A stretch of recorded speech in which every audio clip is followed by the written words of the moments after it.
Olá, Pedro. Olá, Mia. Bem-vindos ao podcast Inspiração para uma Vida Mágica. Hoje... Sou eu que tenho um tema para ti. É verdade. Hoje quero falar contigo sobre os 7 pecados mortais. Sim. Vamos falar sobre os 7 pecados mortais e vamos procurar transformar essa conversa numa grande conversa de desenvolvimento pessoal. E como é que os 7 pecados podem ser realmente uma ferramenta de desenvolvimento pessoal e de autodescoberta e reflexão. Sim, mas vamos partilhar também aqui algumas histórias pessoais sobre como é que nos relacionamos com a ideia de pecado. Uhum. E acho que a conversa vai ser bem interessante de seguir e acho que vai suscitar ótimas reflexões de desenvolvimento pessoal. Espero que sim. Antes de começarmos e de irmos à conversa, eu tenho recebido, como é natural nesta altura, muitas questões sobre o curso de coaching, que é a próxima certificação, o próximo curso da Life Training a arrancar. E arranca já no dia 5 de março. É um curso totalmente online. Eu falei sobre ele num dos últimos episódios. E podem ter mais informações indo ao site da Life Training. Sim, lifetraining.pt. lifetraining.pt. Mas aproveito só para incentivar quem acha que coaching pode ser um belo motor de desenvolvimento pessoal nesta fase da sua vida. Quer aprender a ter ótimas ferramentas de comunicação para gerar e gerir ótimas conversas pessoais e profissionais. Então, juntem-se a nós. Arrancamos com a nova turma no dia 5 de março e depois, durante aproximadamente 4 meses, vamos estar juntos nessa bela aventura que é aprender coaching e trazer coaching para as nossas vidas. Boa. É isso. Agora, vamos aos 7 pecados mortais? Let's go. Sim, todos de uma vez. Vamos a isso.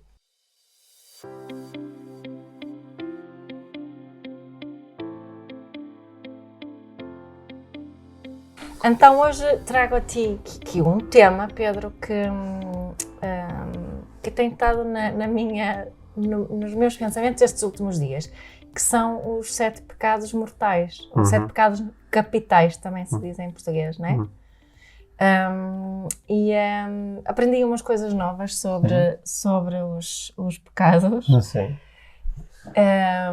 E pensei que queria ligar este, por causa deste pensamento que tive, pensar nos 7 pecados no ponto de vista de desenvolvimento pessoal, então, que é a nossa plataforma aqui, tipo a nossa base, não é? Sim, mas pensarmos nas mas coisas... disseste que aprendeste umas coisas novas sobre pecados? Sobre Fala-me os mais 7 sobre pecados. isso. Então, o que é que eu aprendi? Que os 7 pecados mortais não foram sempre 7, às vezes foram 8, foi mudando, algumas foram mudando, mas o que eu achei interessante, que eu vi num podcast, que eu estava a ouvir uma pessoa que partilhou que estava a ler um livro sobre os pecados, e entre outras coisas, os pecados, e que estavam a dizer que a ideia inicial dos pecados, que aquilo que hoje em dia se fala com os pecados, não era bem que eram pecados, era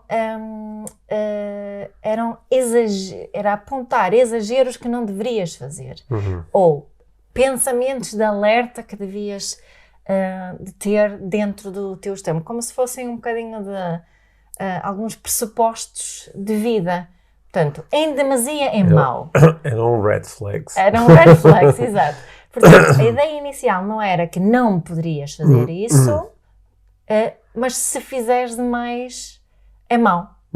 Okay. E eu achei essa ideia em relação aos pecados interessante, porque acho que estava aqui alinhado com... Achaste mais leve do que pecados mortais. Exatamente. E achei mais humano e achei que aí sim estas ideias até te se tornam úteis. Então, eu gostava de primeiro, se calhar, definirmos o que é que são, ou partilharmos o que é que são os 7 pecados, porque no início eu estava a usar, não me lembrava de todos, mas começando pelo orgulho, não é? Até outra palavra às vezes soberba. Soberba, em português, não é? Avareza, a luxúria, luxúria ou desejo, não é? Nomeadamente o desejo, fala-se muito do desejo sexual, a inveja, a gula, a ira e a preguiça, não é? Portanto, olhando para isto, porque eu sinto, tipo, se eu ver isto só como pecados, é algo que eu quero descartar logo, tipo, que exagero, que ninguém consegue viver assim. Mas se eu pensar nestes pecados como algo que, estes red flags, estavas a dizer, relaciono-me com elas de uma forma muito diferente. E também porque estava aqui a pensar que muitas vezes, quando nós nos achamos, nós às vezes falamos da moralidade de sermos moralmente superiores, né? Ou sermos, ou ficarmos às vezes essa sensação de que, imagina, uma pessoa que vive em celibato, ou uma pessoa que não bebe álcool, ou uma pessoa que diz, já não vejo notícias também, isso às vezes faz isto às vezes com um certo orgulho, não é? Que fica assim, fica muito, a sua escolha é como se fosse algo moralmente superior do que alguém que escolhe ter relações sexuais, alguém que escolhe beber álcool. Ou alguém que escolhe ver as notícias. Ou alguém que escolhe realmente ver as notícias, não é? As notícias, ou aquela pessoa que diz, não, eu já não vejo notícias normais na televisão, eu só vejo estas notícias mais alternativas, não é? Só vejo os canais de conspiração. Certo, por exemplo. Informo-me através da página do Gustavo Santos. Sim, por exemplo. Pronto, mas então, o que é que depois quem estava a falar disso partilhou uma frase de um pensador qualquer grego do século IV, não é? 300 e qualquer coisa, que dizia o seguinte, que era ele que estava a falar disso, que isto são mais pensamentos, não é? Alertas, red flags, como tu estavas a dizer, que era, mais vale beber vinho com sabedoria do que água com orgulho. E fiquei muito a pensar nessa frase. Mais vale beber vinho com sabedoria do que água com orgulho. E agora passo-te a palavra, o que é que tu pensas sobre isso? Fogo, minha desta. Tem aqui uma grande volta. Deve que acontece. Deste-me, sim, não foi só uma grande volta, mas deste-me tantos estímulos que enquanto estavas a falar, sabes, a minha mente já foi descarrilando em várias, em várias direções. No fundo, queria começar aqui pelo ponto do orgulho. Olha, sim. Posso dar um passo atrás e posso dizer como é que eu reagi quando me disseste que hoje querias falar sobre os 7 pecados mortais? Sim, claro. Eu tenho uma ligação emocionalmente difícil com esse conceito. Claro. Porque quando eu era pequeno, os meus pais, embora ambos tenham sido educados de uma forma católica, não tinham nenhum tipo de prática religiosa em casa. Desligaram-se mesmo. Desligaram-se totalmente. E, portanto, eu, embora eles desligaram-se, assim, formalmente, mas muitas destas ideias estavam presentes na forma como falavam comigo, nas coisas que me procuravam ensinar e no próprio comportamento deles. E continuam a estar. Não é? Portanto, eu não tendo recebido uma educação formalmente católica, mas muitos dos princípios e ideias e dos valores do catolicismo estariam ainda assim presentes. Mesmo entre pessoas que cortaram muito, até por questões políticas, com a influência da Igreja. Mas nomeadamente, através das minhas avós, portanto, o meu avô paterno nunca o conheci, porque ele tinha morrido muitos anos antes de eu nascer, mas os meus avós maternos e a minha avó paterna eram muito religiosos, formalmente religiosos. Ou seja, praticantes mesmo. Praticantes, eram pessoas que iam todos os dias à missa e rezavam imenso em casa e falavam muito de religião. E o meu primeiro contacto com a palavra pecado, que eu ouvi muitas vezes, eu via, nomeadamente tenho assim umas memórias da minha avó materna, de ouvi-la a rezar e não é, a rogar pelo perdão e e a falar do pecado, a minha ligação com tudo isso foi só de susto, de medo, de sentir que, pá, aqui uma dimensão, tipo, dark, sabes? A cena do pecado, de sermos... A palavra é muito forte, de sermos, rogai por nós pecadores, foi uma coisa que se tornou muito opressiva para mim desde pequeno, mesmo sem eu entender muito bem o que estava a acontecer, mas queria um distanciamento. E depois, mais tarde, quando eu comecei a entender a ideia do que era o pecado, a ideia de que eu podia ser um pecador, isso por alguma razão que eu não consigo completamente explicar, mas não tem a ver com coisas que eu fui aprendendo e ouvindo, sempre me criou afastamento. Eu nunca gostei desta ideia de eu ser pecador. Aliás, porque traz uma emoção muito, muito corrosiva, que é a culpa, não é? Sim, e de poder pecar. Eu acho que me fui ligando sempre a uma ideia muito mais prática de que eu posso fazer coisas que prejudicam outras pessoas, eu posso fazer coisas que prejudicam outros seres vivos, eu posso fazer coisas que me prejudicam a mim, né? E essas coisas, por me prejudicarem a mim ou outros, têm consequências, né? E lidar com as consequências também pode ser uma coisa que aconteça do ponto de vista... Também pode haver consequências internas, que é eu sentir-me mal por ter feito uma coisa que prejudicou outras pessoas.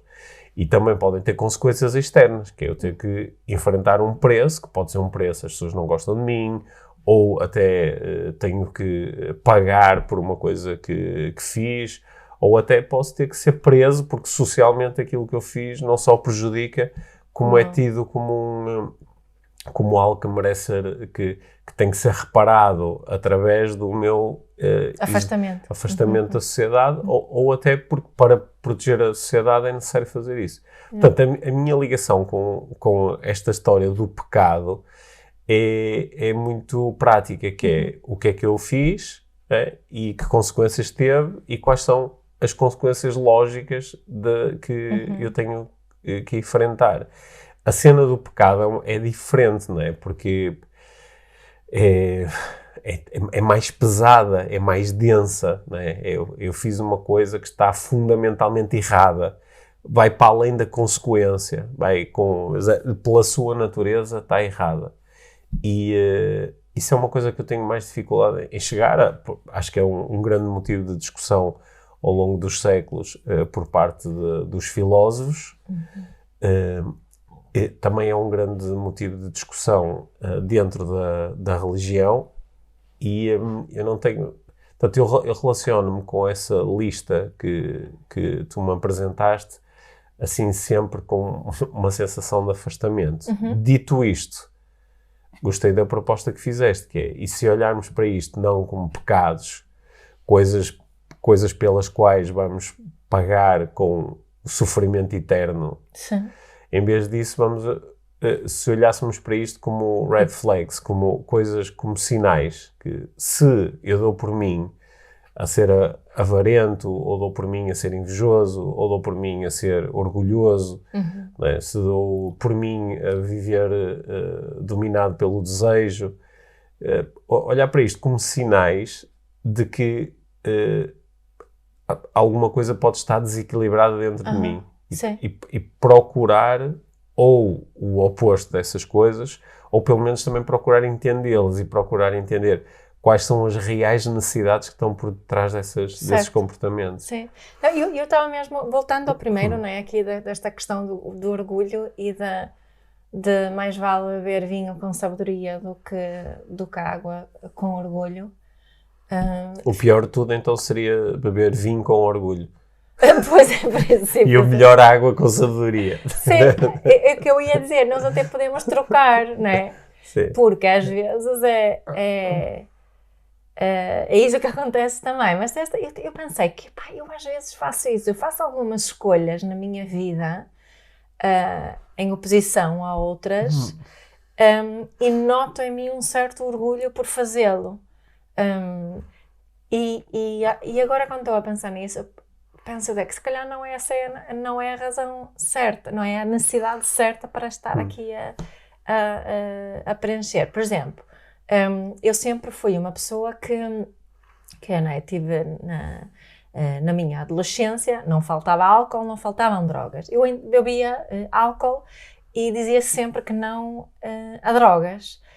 E agora, se eu olhar para trás, para isto, não foi só para a minha necessidade de segurança, a minha necessidade de controlo, não é?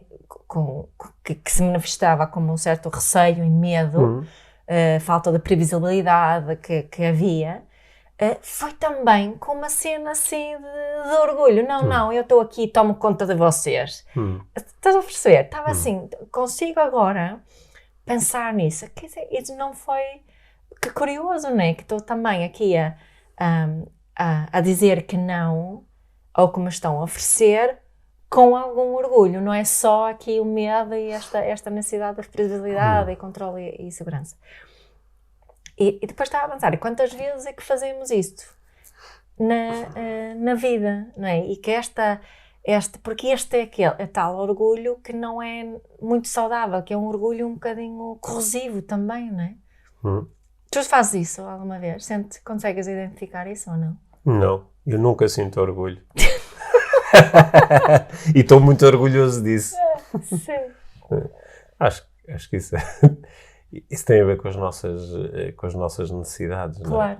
Que em determinada situação a minha necessidade de importância pode ser preenchida através de dizer eu não faço essas coisas. Sim, não é? eu não sou assim, Sim. eu não sou dessa gente. Sim.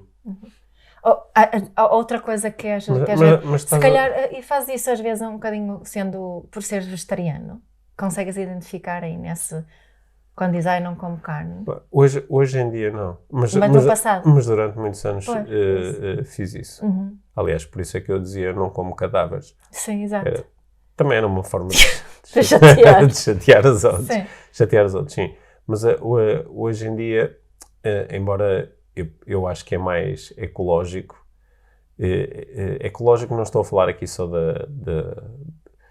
estou a falar da ecologia moral, não é? É porque se eu não comer animais, não estou a contribuir ativamente para que animais sejam produzidos, não é? Que é uma palavra terrível para associar a animais. É verdade, não é? Animais sejam produzidos e tenham existências terríveis, as piores que podíamos imaginar, e depois no final ainda sejam assassinados.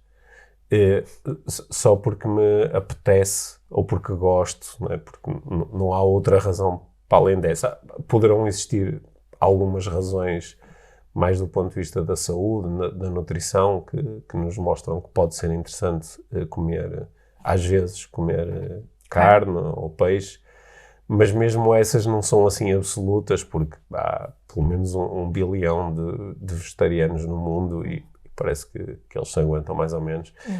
E, portanto, há aí, sim, se calhar, só que deixou de haver esta ideia de que sou moralmente superior por o fazer, sabes? Isso aí desapareceu, mas provavelmente acontece em relação a outras coisas que não essas. Porque aqui a ligação mas qual é a tua ideia? É fazer-me sentir culpa por viver os 7 pecados mortais? Não, há outros que são piores do que esse em mim, do que o orgulho. Está bem, então já chegamos a isso, mas estava só a pensar. Não estou a gostar deste episódio. Mas que esta cena, desta ideia do meu orgulho, que em nome da moral e de haver uma moral, supostamente uma moral superior, faz com que muitas coisas más acontecem no mundo, não é?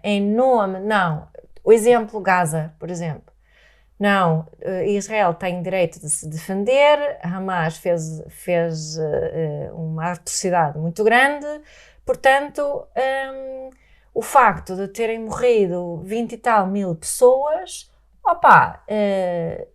continua a haver, não é? Isso está a ser feito e justificado em nome deste orgulho. Acho que a justificação não é só o orgulho, até uma justificação. podes não concordar com ela, mas a justificação é muito prática, que é a melhor forma de nos defendermos é eliminarmos este... Certo, mas fazemos sempre a justificação, tipo, temos moral, temos o direito de fazer isso, porque não é certo. A justificação última é porque Deus disse que éramos o povo escolhido. Isso é a justificação sempre que está lá no fundo de todas as coisas. Certo, mas isso não tem a ver com... Ou que temos direito histórico a estas terras. Mas essa ideia é que nós somos maiores e melhores. Sim. Esta ideia dos pecados, como tu propuseste aí, né, ela foi muito desenvolvida pela religião. São grandes mecanismos de controle. Não é? Porque se tu tiveres alguém que desde pequeno, não é, recebe esta mensagem, repara que esta mensagem não é, olha, isto são, como tu provavelmente tu já falaste alguns destes pecados enquanto sinais com os teus filhos, não é? Ao longo, nas conversas que vais tendo com os teus filhos, em algum momento foste falando sobre a tua experiência e propondo também reflexões sobre a experiência deles em relação a quando eles são invejosos, quando são muito enraivecidos, quando são dominados pela raiva, quando são muito preguiçosos, quando estes comportamentos estão presentes, não é? Que alguns desses são comportamentos só mentais, que é pensem sobre isto, mas muitos destes comportamentos têm uma manifestação física, são práticas, são comportamentos, não é?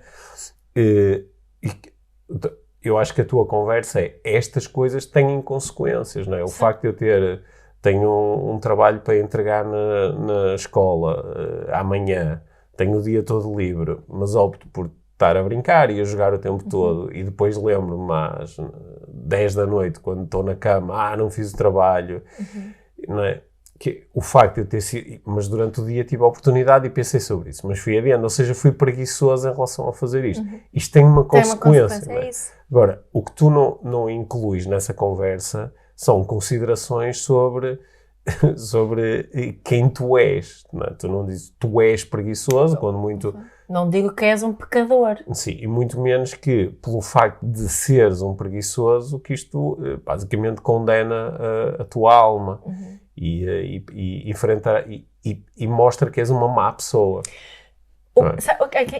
Caso contrário, estou só aqui a pensar que se tu fizesses isso habitualmente com os teus filhos, eles iam crescer se eles incorporassem estas ideias, eles iriam crescer com um sentimento, com uma prática brutal de autopoliciamento, que eu estou constantemente a escanear os meus pensamentos, os meus sentimentos, os meus comportamentos, para ver se sou uma boa ou uma má pessoa.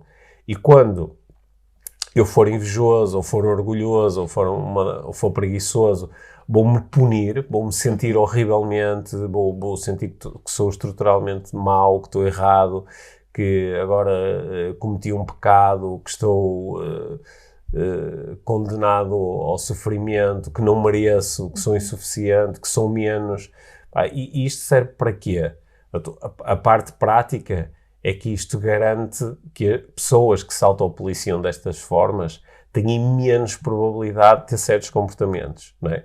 Só que não deixa de ser interessante isto ter sido cultivado ao longo dos anos pelas religiões, não é? Nomeadamente nós estamos a falar aqui mais da religião católica, e depois vemos muitos desses pecados a acontecerem no seio das próprias pessoas.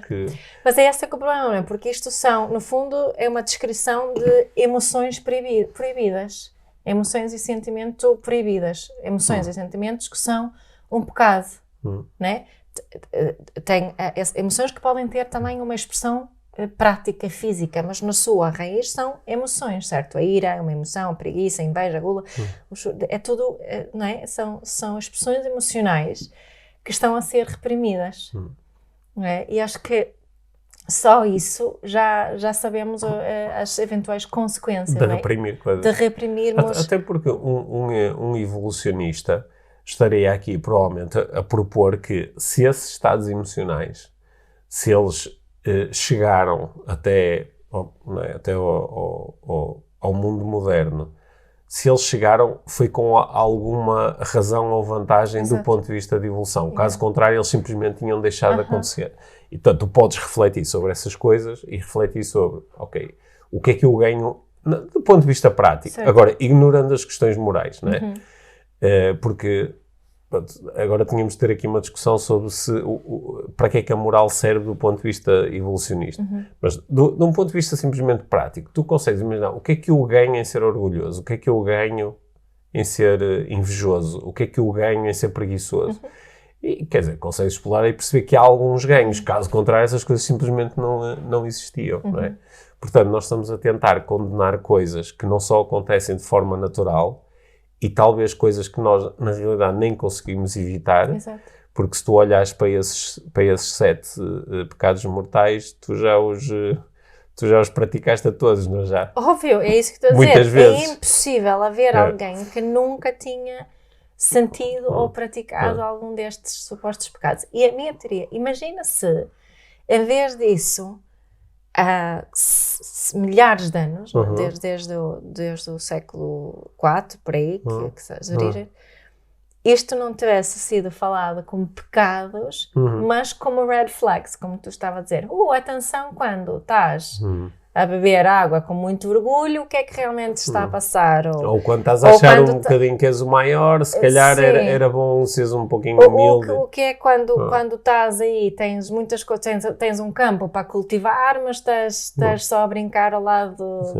Ou quando a única coisa em que pensas é a satisfação de desejos sexuais, o que é que isso pode querer dizer sobre o que é que está a acontecer contigo? Ou seja, ser um convite à autorreflexão, não é?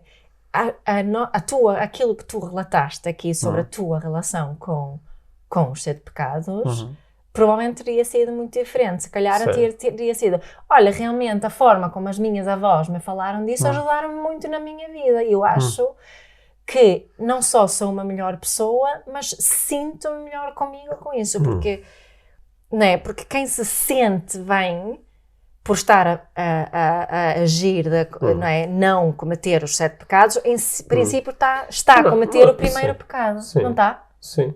Alguém que diz, eu vivo de acordo com isso, em princípio, está a cometer o primeiro pecado. Superior. Estás a sentir superior. Sim. Eu imagino que existam pessoas... enquanto praticantes religiosos ou então até enquanto profissionais da religião, não é? Um padre, por exemplo, que possa ter uma visão muito moderna dos pecados mortais e falar deles conforme tu estás a falar, mais como orientações ou princípios ou sinais a que nós podemos prestar atenção, não é? Com essa orientação estas coisas podem, de facto, ser bastante interessantes. Não é? Muitos destes princípios, se nós nos ligarmos demasiado a eles, acho que podemos vivê-los inversamente. Não é? Porque tu estavas a propor que a pessoa que, por exemplo, que tenta eliminar em si toda e qualquer prática ou pensamento ou sentimento de orgulho, corre o risco de se tornar orgulhosa disso. Exato. Não é? Depois começar a anunciar, não é? Que eu há pouco estava a brincar, não, eu não tenho orgulho nenhum e sinto-me orgulhoso disso.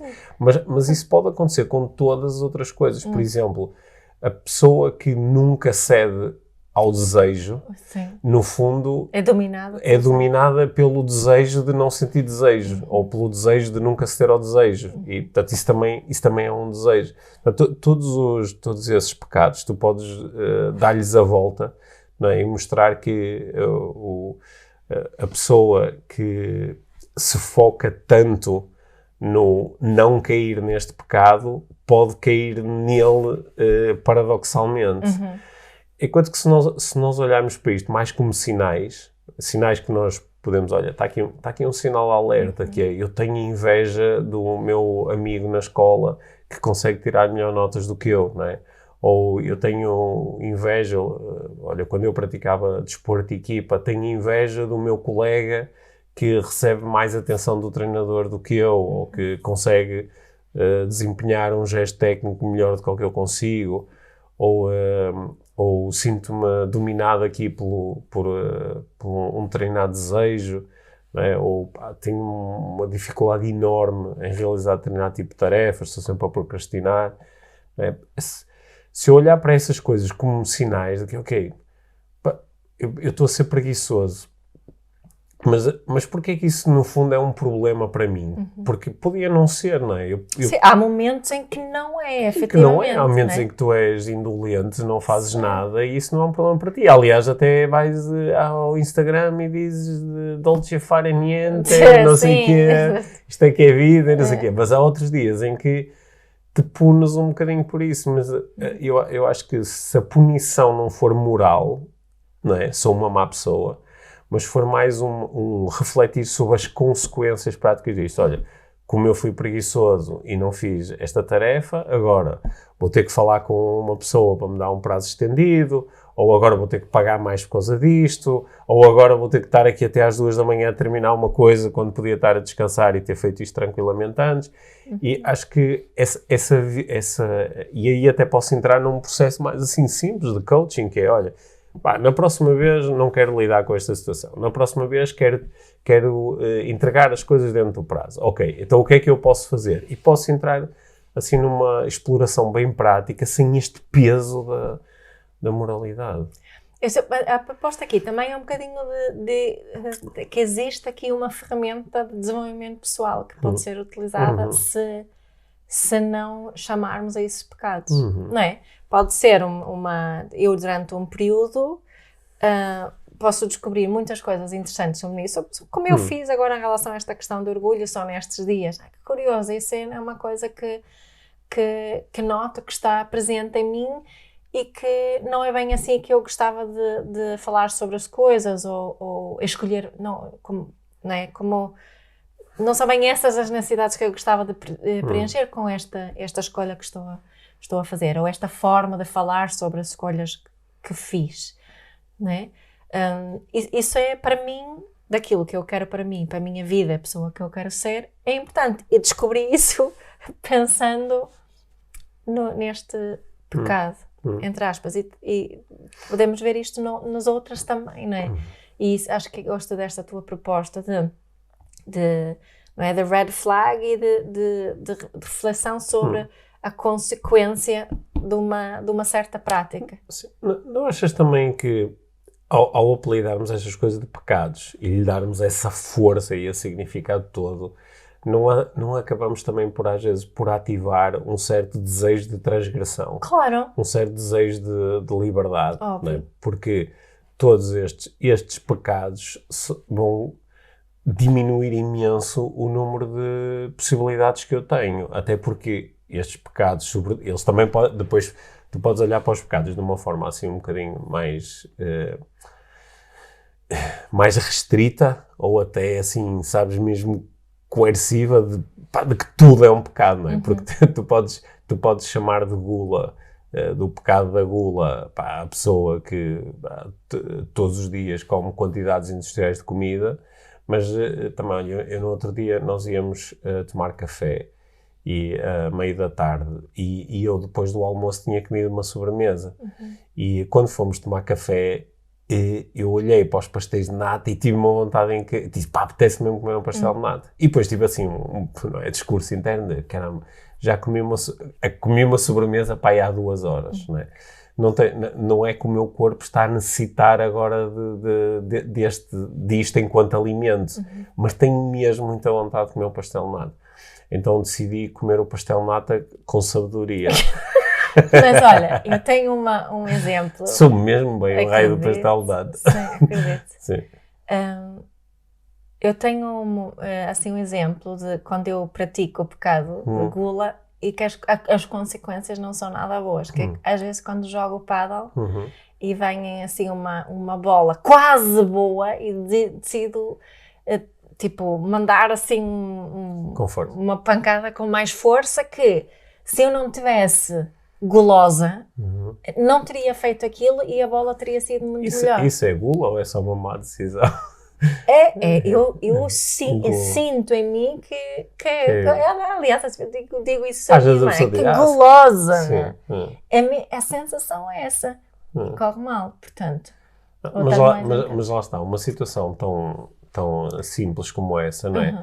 Tu podes estar a olhar para ela com alguma leveza, Yeah. lá está, e como coaching, que é, ok, o que é que aconteceu? O que é que está a acontecer? Pá, está a acontecer que eu, neste tipo de bolas, estou a tomar uma má decisão, estou-me a precipitar um pouco, ok, o que é que eu quero que aconteça? Pá, quero tomar boas decisões, como é que eu posso fazer para chegar lá? A próxima vez que a bola estiver nestas condições, eu vou optar por fazer uma pancada menos agressiva ou arriscada. Ok, é só isso, não é necessário, sou tão guloso e não sei o quê. Exato. E agora, não é necessário levar, chegar a esse ponto, não é? E, porque quando o fazemos, e daí eu, quando comecei a minha conversa, estava a dizer, embora eu não tive uma educação formalmente católica, mas ouvi muitas vezes conversas sobre moralidade. E, portanto, que não foram positivas ao longo prazo, ao médio e longo prazo. Porque também me fazem viver nesta ânsia de querer ser uma boa pessoa e de querer evitar ser uma má pessoa, não é?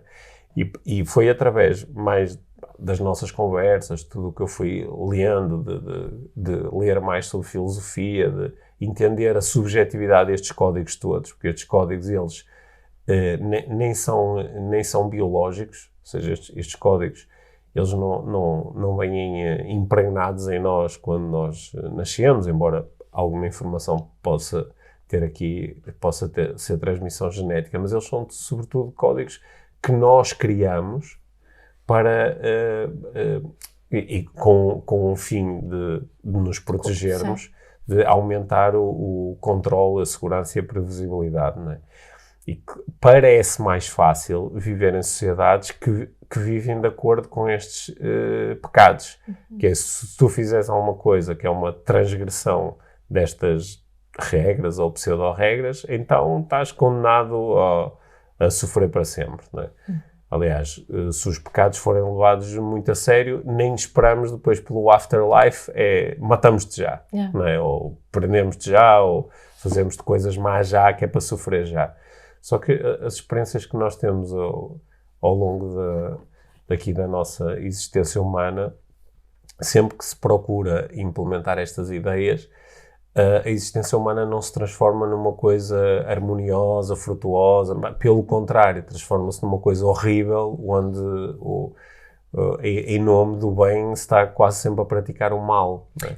E essa, não é? Isso ligando ao que estávamos a falar há bocado, isto é o problema, porque isto é quando falamos disto como pecados, é mesmo esta repressão, não é? Em vez de falar disso como convites à reflexão, onde nós conseguimos perceber quais são, o que é que estou realmente a sentir, quais são as necessidades aqui minhas e de quem está no envolvente, e aí pode servir de uma boa ferramenta para a tomada de decisão, não é? Para a escolha da estratégia. Quando só dizemos à criança que ela está, não é? A criança que está a cometer o pecado da ira, não é? Como quem diz, quem está a fazer uma birra e se calhar está a fazer uma birra e está a ser julgada também por ser invejosa ou gulosa, porque ela está a fazer a birra porque quer comprar muitas coisas na loja onde estão, não é? Isso só ensina coisas más, basicamente, não é? Só ensina coisas más. Não ajuda a relação, não ajuda a autoestima da criança, não permite à criança fazer aprendizagens úteis sobre ela e sobre os outros. Na realidade, não ensina a criança a saber falar sobre o que está a sentir, ou a fazer perguntas, ou a comportar-se melhor, no fundo. Ensina só que, ok, portar-se assim, exprimires quem tu és, que é o que a criança está a fazer naquele momento, é só mau. É só mau. Tens que ser castigado por isso. Não é? E acho que isso depois fica muito representado no facto disto serem pecados. Não é? Olha, esta conversa foi assim meio surpreendente, porque quando tu me disseste que ias falar dos 7 pecados mortais, eu pensei, ok, vamos lá ver para onde é que isto vai. Gostei da proposta que foi aqui lançada, de olhar para estas 7 coisas como sinais que nos podem ser convites a nós explorarmos quais são as minhas reais necessidades, né? E quais são as consequências de eu ter estes comportamentos ou de viver desta forma. Eu acho que isso, em que situações, né? sim, acho que isso pode ser muito útil. Levo desta conversa muitas coisas, mas levo sobretudo a ideia do talvez seja preferível beber o copo de vinho com sabedoria do que A água com orgulho. a água com orgulho. E que se calhar pronto, vou refletir sobre em que momentos é que estou metaforicamente a beber água com orgulho, ou seja, até me estou a privar de uma coisa que eu poderia fazer em consciência e pelo contrário estou a tentar ser uma boa pessoa, mas a procurar mostrá-lo, não é? E até que ponto é que isso às vezes não gera em nós experiências de incongruência, porque eu acho que no fundo esta conversa toda que nós tivemos foi um exemplo prático de uma grande discussão que nós temos aberto muitas vezes aqui no podcast, que é da diferença fundamental que existe entre viver em nome da consistência e da coerência ou viver em nome da congruência. Certo. E eu acho que no fundo a nossa conversa foi sobre isso, mas acho que depois podemos voltar a isto se quiseres, mas noutras oportunidades. Sim. Sim, Não é? pronto. Obrigada. Ajudaste-me a ganhar aqui alguma clareza sobre os 7 pecados. Há sim uma outra palavra que se podia usar, os 7. As 7 cenas. Os 7 7 cenas de desenvolvimento pessoal. Sim, os 7 convites à reflexão. 7 coisas a terem atenção. Sim. 7 7 coisas que te podem dominar ou não. Ou não. 7 Não é? sinais Porque de alerta. mesmo quando atentas muito seguir isto, ficas muito dominada, como tu estavas a propor. Não é? Sim, bom. Espero que isto dê boas conversas entre quem nos está a ouvir e as pessoas com quem gostaria de conversar sobre isto. Tá bem? Depois digam-nos como é que correu. Tá. Obrigada. Obrigado, Mia.